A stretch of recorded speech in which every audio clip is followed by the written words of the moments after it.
Hey everyone, welcome back to the channel, and let's just jump right into it. Continuing with the comic series, Dr. Aphra Chaos Agent issue number 3, titled Luck Be a Totem. If you're just tuning into the series, be sure to check out my channel for the previous episodes, which also include complete summaries along with my thoughts.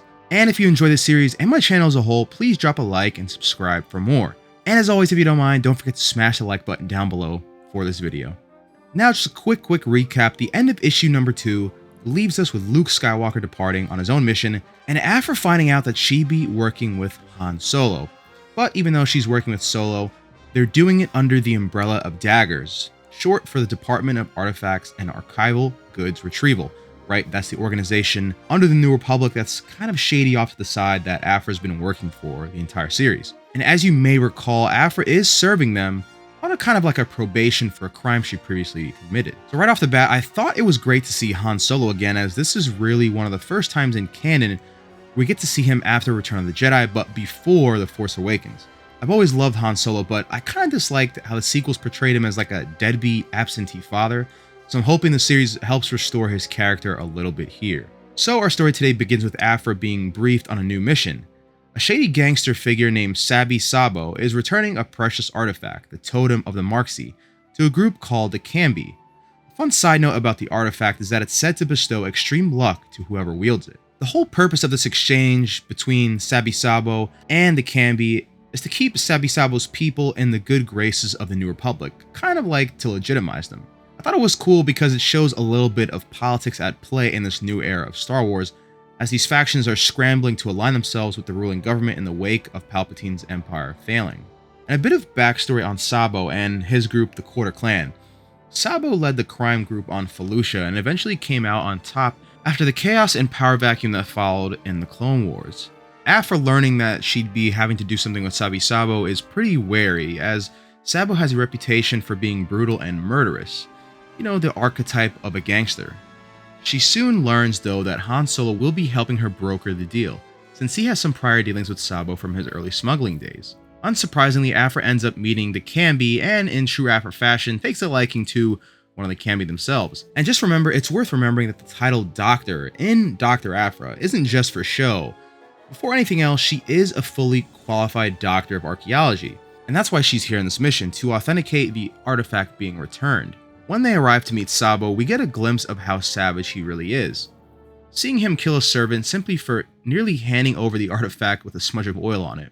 After some conversation, Aphra examines the totem and discovers it's actually a fake, which really isn't all that surprising. Han then enlists the Cambi to distract Sabo while they search the palace for the real totem, which they eventually manage to find. So after finding the real totem, and after Aphra is given the fake totem, Sabo's still unaware of the fact that Aphra and Solo are aware that the one that he gives them is a fake one. And as they're leaving, the Cambi suddenly betray all sides. They reveal that Aphra exposed the fake during her examination, and they confess that they never intended to return the totem to their own people either. Instead, they plan to pawn it off and run away together as crooked lovers chasing a fortune. And even though the Cambi escape, in classic Han Solo fashion, he even outdoes Aphra, right? He turns the tables here, revealing that he actually had given the Cambi a third decoy, meaning the real totem never left his possession after they discovered it in Sabi Sabo's vault. From there, Aphra, Han, and Sabo agree to settle the artifact's fate with a coin toss. Even though Sabo is still ruthless, we do see that his heart is somewhat in the right place, as he truly wants to bring his people into legitimacy with the New Republic, as he alludes to in a few pieces of dialogue. Aphra, however, is implied to have won the coin toss in the next panel, and in keeping with her true mischievous and unpredictable nature, hints that she might just hand the Cambi the fake totem and keep the real one for herself. So this is another solid entry into the series. With issue 4 on the horizon, though, I'd like to see some stronger continuity begin to build, rather than the series becoming a string of cameo fests. It does look like another cameo might be on the horizon in the next issue, so I am a little concerned about that. But that said, I thought the artwork in this issue was pretty well done, and overall it was a fun read. It was nice to see Han Solo kind of return to his roots, and, you know, just build him back into the character that we all got to know and love during the original trilogy. It was also nice to see Dr. Aphra kind of back to her wits again, but also being complimented by Han Solo in that regard. And it was also really cool to see a little bit of history in the Clone Wars and these crime syndicates kind of coming out into the light trying to legitimize themselves, as seen a little bit with Han Solo, right? Han Solo legitimized himself too in the original trilogy. So again, it was cool to see that transition here with this crime syndicate of the Quarter Clan trying to legitimize himself by, exchanging this artifact of luck, even though they do kind of try to finagle giving away a fake. But again, it's the symbolism, right? One of the big things they talk about in the article is the symbolism of the artifact rather than the artifact itself.